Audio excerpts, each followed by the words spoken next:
What's up, Airsofters? My name is Lane, the BB Warrior, and in today's video, I want to tell you guys all about what to expect at your first Milsim game. I'm going to be going over some general advice, and as well talking about what you should bring to the game as well.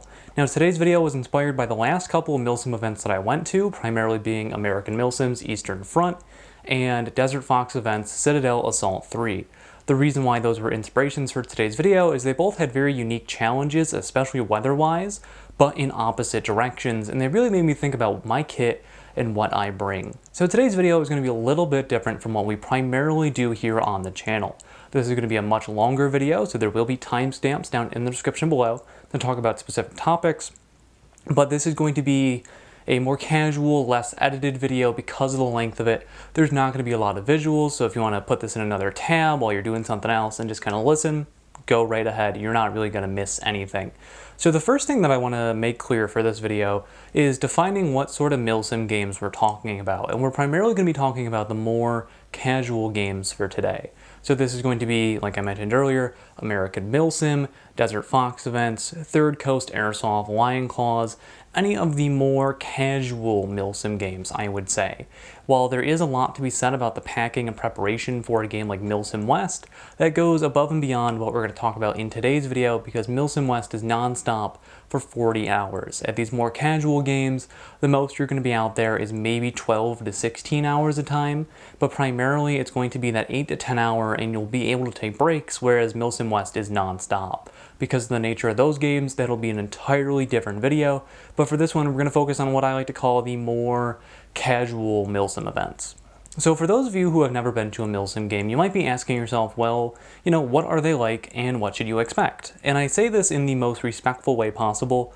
They're basically a big open play. There's only so much that you can do to change what Airsoft feels like, but most of these primarily feel like a big open play that has, 200 players on each team instead of 50, whatever it may be. That being said, there are going to be some key differences that you're going to notice between your typical open play of Airsoft and a Milsim event. And primarily that's going to be a command structure and working within a squad, and by extension working within a platoon of players. This is one of the big differences that I see, and one of the places that people really get confused by, or they don't fully take advantage of it. And what I mean by that is that unlike an open play where you can just kind of like do whatever you want, there's more structure to these games.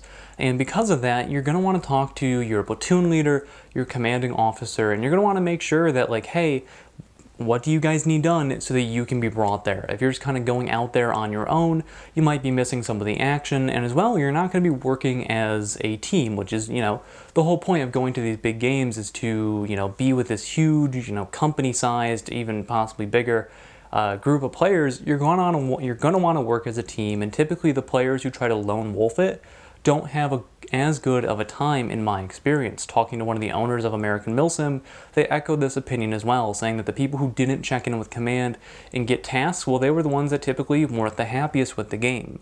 When you're talking to your command, not only are you letting them know the situation that's on the battlefield, but as well, they're going to be able to tell you, hey, we need guys, over on the left side of the field, and they're going to send your squad, your platoon, whatever it may be, over there to cover that area. So not only is it better for everybody as a team, but you're also going to get more action by working with your command structure that is built in. Now, occasionally, this can fall apart. This has happened to me at least once at every Milsim game that I've gone to, where I have died, but my squad didn't. I had to go back to respawn. And if you're an organized squad, if you're going with a bunch of friends, which was the case for both American Milsim and DFE for me, it's easy to radio into them and be like, hey guys, where are you? Connect back up with them. But if you're going with one or two people, maybe you don't have a radio, you're probably going to get separated. And this is when talking to your command is even more important, because I've had scenarios where I'll be like, hey, I've got 5 guys, where do you need us? And they sent us right into the thick of it, and I was able to have a really good time because of that. That being said, these games are going to be longer than your typical open play. Like I said, you're going to be out there for probably 8 hours at a time. Some events like DFE do take breaks every couple of hours because they do smaller games. But in general, Milsim events are about endurance. It is a marathon, not a sprint. The idea is that you're going to want to stay out there for as long as possible. For me personally, if I'm spending $100 to go to a game, I want to be on the field for every second of that game to get my money's worth.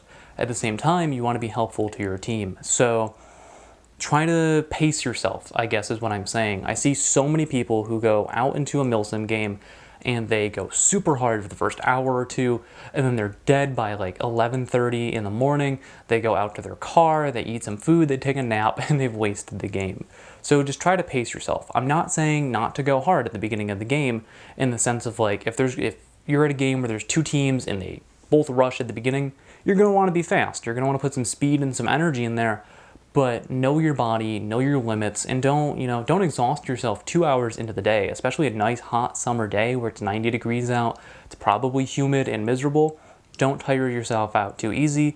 Know your body. And I see this all the time, again, where people will go super hard for 2 hours and then they're just done for the rest of the day. Personally, like I said, I want to get the most time out there on the field, and as well, you want to be helpful for your entire team. That being said, because you're going to be out there all day, you're going to want to be prepared to wear your kit for the entire event. That being said, what should you wear for your kit is really going to depend on the event and going to depend on the weather as well. We'll talk about that more later in the video. But I know a lot of people ask, well, should I wear a plate carrier or should I wear a chest rig? Personally, I'm a big fan of chest rigs. The only time that I see a plate carrier really being useful is events where you get extra respawns from it. So if you have like I know we're not talking about Milsim West for this video, but at Milsim West, I think they're the people who do it the best. If you have a plate carrier with 2 5-pound plates and a ballistic style helmet, you get an extra revive. That is incredibly useful, especially if you have a whole squad or even a whole platoon of dudes who have armor. That really increases the capabilities that you have. If you're not in an event that does that, which is most of them for these more casual games, chest rigs are great.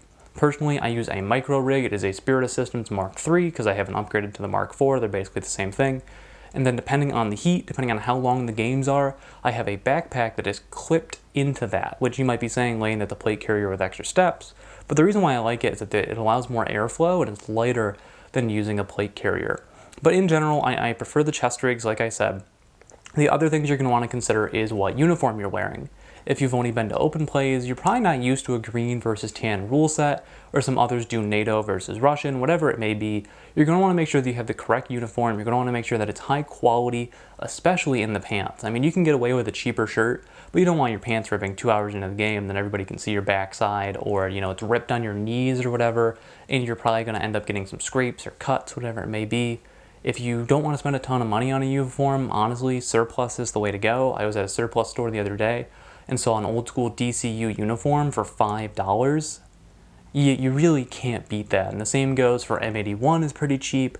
If you want to get the newer like OCP multicam uniforms that the Army's using, those are a little bit more, but like $20 for a uniform, that's a steal. So yeah, primarily making sure that you can wear your kit all day and making sure that it's comfortable. And at the same time, you're going to want to carry plenty of water.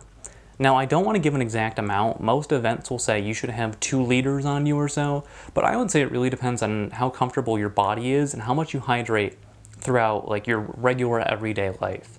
If you spend every day gulping down Mountain Dew and then you go out into the airsoft field, you're going to have to drink a lot of water when you physically exert yourself. But if you drink a lot of water throughout the week, if you're just a very in shape and hydrated person, you might need less. Now for me, I personally like to carry my water in a hydration bladder, which is in that backpack on my chest rig I mentioned earlier. But on Sundays where the game is typically only 3 to 4 hours long, I'll just bring water bottles. Something else we're going to talk about later in the video is fob bags. A fob bag is a bag that you leave at your respawn and has all the crap that you don't want to carry with you. That can also be a viable option depending on the game. But something that I see with a lot of players and something that I really want to hit home on is that I see that a lot of people overpack, but they underpack the things that are super important. There's things that you're really going to need out there that I see so many people missing, but then they have a bunch of garbage that they don't actually need. So the first thing that I want to talk about is bringing some easy to eat food. This is really going to depend on the event and the length, but making sure that your food is easily accessible, that it is high in calories but in a healthy way, is going to be very important. Nothing sucks worse than playing airsoft, which is working out. It's very physically active. You're burning a lot of calories, and then suddenly your body disagrees with you, your stomach starts hurting, and you're just very uncomfortable. This happened to me at DFE after running around for like 6 hours, eating nothing but a Cliff Bar. My stomach was like, yo, dude, you need to stop. and that was a sign for me to sit down and eat a meal. We'll go more into depth with the type of food that I recommend in just a couple of minutes. But the other thing that you're going to want to look for, and I think this is the thing that can really make or break somebody's experience, is looking at the weather before the game. If you see that there is a 40% chance of rain, it's probably going to rain in that game, even though it says 40%. And something that players really cheap out on a lot is their rain gear and their protective gear for the elements. And this is one of those things that is critically important. Going back to American Milsim's Eastern Front, it rained the entire event, and it wasn't like sprinkling or anything. It was really crappy rain. And a lot of people dropped from the game like 3 hours into it. I just like there was a place on the field where you could oversee the parking lot, and I saw waves of people giving up and going to their car and quitting for the day. Rain gear is super important.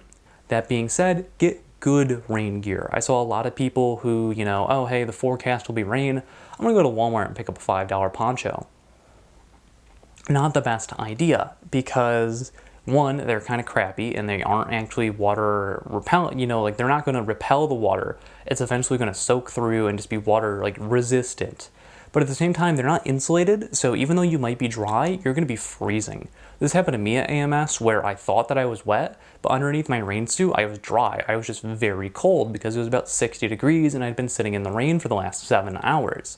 So making sure that you have high quality rain gear is gonna be super important. I know that a lot of people don't like to spend the money on it because getting good rain gear is expensive, especially if you're looking for something in camouflage. However, you can get a USGI, either like DCU, M81, or the multi-cam will be a little bit more because it's newer. You can get these jackets for like $40 to $70, depending on condition, if you find a deal, whatever it may be, and they're a lifesaver. I understand you're not going to use it at every game, but the amount of times that I have used it has been a lifesaver for me. The next important thing that I think that a lot of players don't really put the money into it that they need to, or really prepare for it, is getting high quality boots, but also socks as well. Now, boots are one of those things that's very easy for me to justify spending extra money on because I use them for more than just airsoft, unlike a camouflage rain jacket. Getting a nice high quality pair of boots will be great because I use it for airsoft, I hike a lot, I live somewhere where it snows half the year, so spending, over $100 on a pair of boots is very easy for me to justify.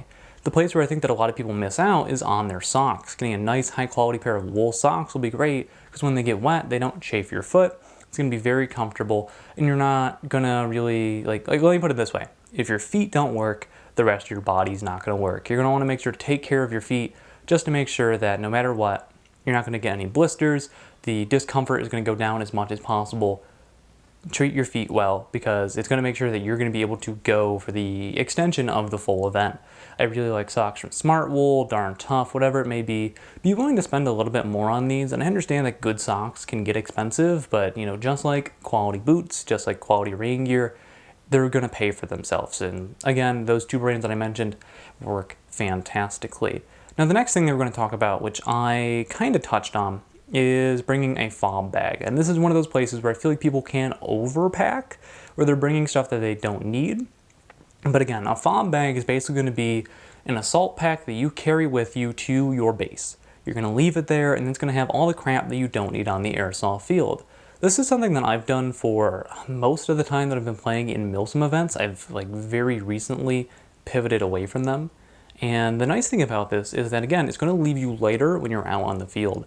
You're not going to have to deal with all that weight on your back, and you can also have another backpack. Like for me, chest rig, little backpack clipped into it, and then my fob bag, which is an LBX assault pack, is like a 1-day, 24-hour bag. And I will put my BBs in here, my Odin, because most Milsim events don't allow you to actually reload your magazines in the field, and then just some other auxiliary items and maybe a little bit of food, but most of that stays on my person. The reason why I don't like fob bags, and I'm starting to switch away from them, don't get me wrong, they serve their purpose, is primarily one, I am already carrying a backpack clipped into the chest rig, which means that it's very uncomfortable to throw the fob bag on my back when we walk out there, which means I'm carrying it in my hand. That, alongside my rifle, alongside anything else, can get kind of tiresome when you've got to walk, a quarter to a half mile through high grass, uneven terrain, mud. It can kind of suck. The other reason why I don't like it is that some games have moving respawns. Now, a lot of games are going to have 2 set respawns for each team, your fob, home base, whatever they call it. At DFE, they did a game that's very similar to Rush from the Battlefield video game franchise, where there's two objectives. Once the attackers take them, the defenders fall back and have a new base. And the issue that I had was we'd had to fall back, and my backpack was at the old base that already got taken. So what ended up happening is like, oh, I gotta go back and grab my bag, let me throw my dead rag on, walk in there, and by the time I got back to my old base, I missed like 5-10 minutes of the game, and even at one point, we just got like completely rushed and lost an entire objective before I got back with my bag. So for those types of games, I do not recommend them. I think they definitely serve their purpose. One of the things I did at DFE for their regular game was some of my friends were actually the command structure for the team, so I filled my fob bag up to the brim with like 20 water bottles just to make sure that everybody was nice and hydrated, that water was available if people needed it, because it was a very hot day at DFE.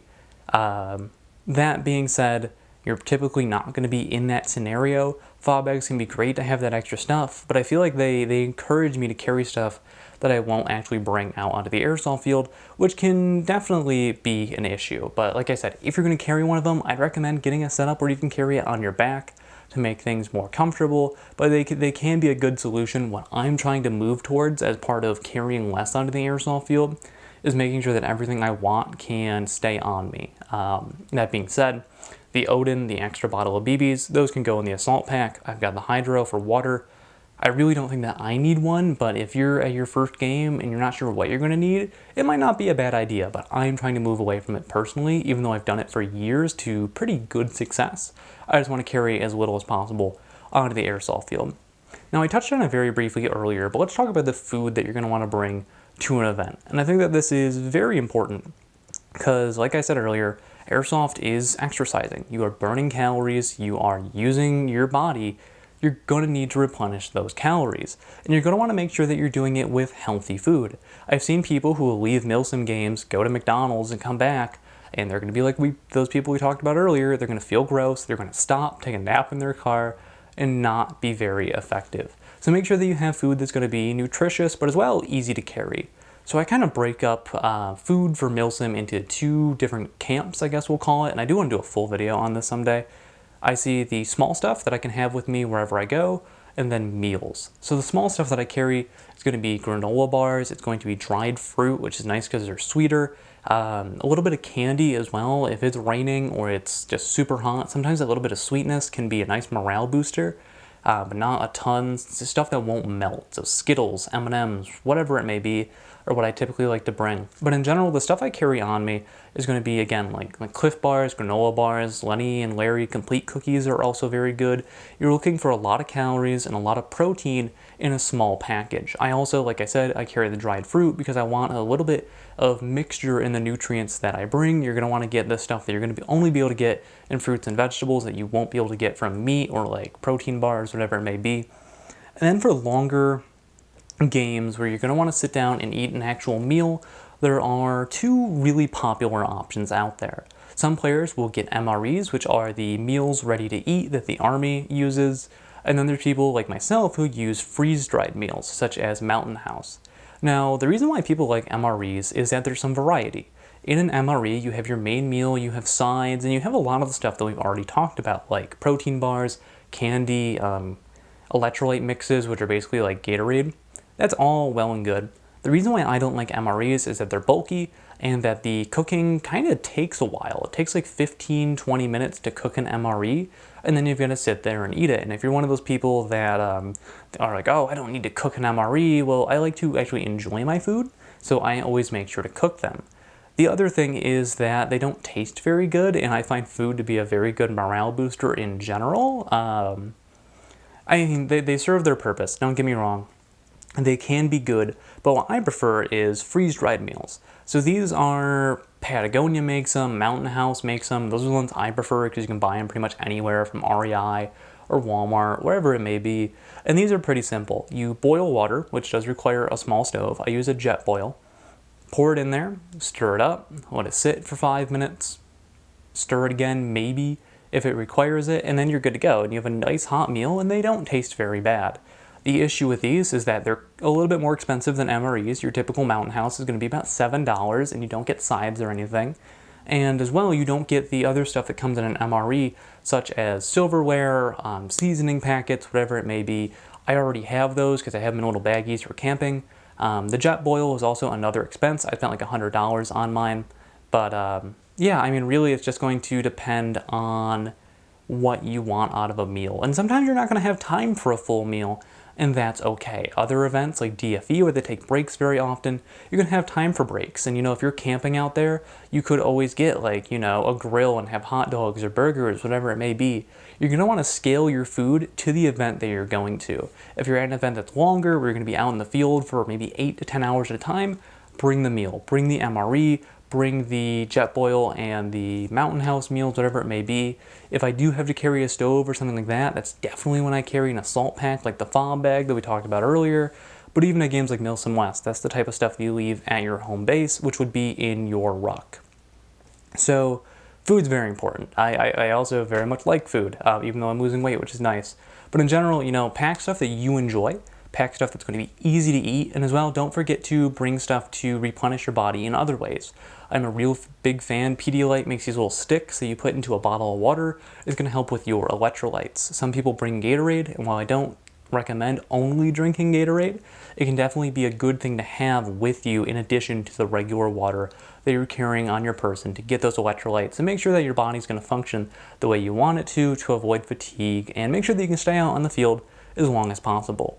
So that being said, there's a lot of stuff that you're not going to be bringing to your typical open play. And one of the biggest mistakes that you can make is not testing out your gear before you use it for the first time. So that being said, how do you test your gear? Bring it to an open play. Bring it to your, standard pickup games. Bring it to a small event being run at the field. The best way that you're going to find out what works and what doesn't work for you is bringing it out and trying it. Sure, there's not going to be very many opportunities for you to eat an MRE during an open play, but go camping, just make it at your house if you've got a day. Learn how to use the stuff that you're bringing so that you're not trying to figure it out at these critical moments at games like this. So typically what I like to do is if I'm trying out a new chest rig, a new backpack, whatever it may be, I'll wear it all to an open play. It'll definitely be overkill for it, for a place that plays 15, 30-minute games, but I'd rather test it there and possibly have it fail there or find something that I don't like at this lower stake game that ends way quicker than at the event that I paid a lot of money to go to. And then when you're using this kit, if you find that there's stuff that you're not using very often, consider not bringing it with you.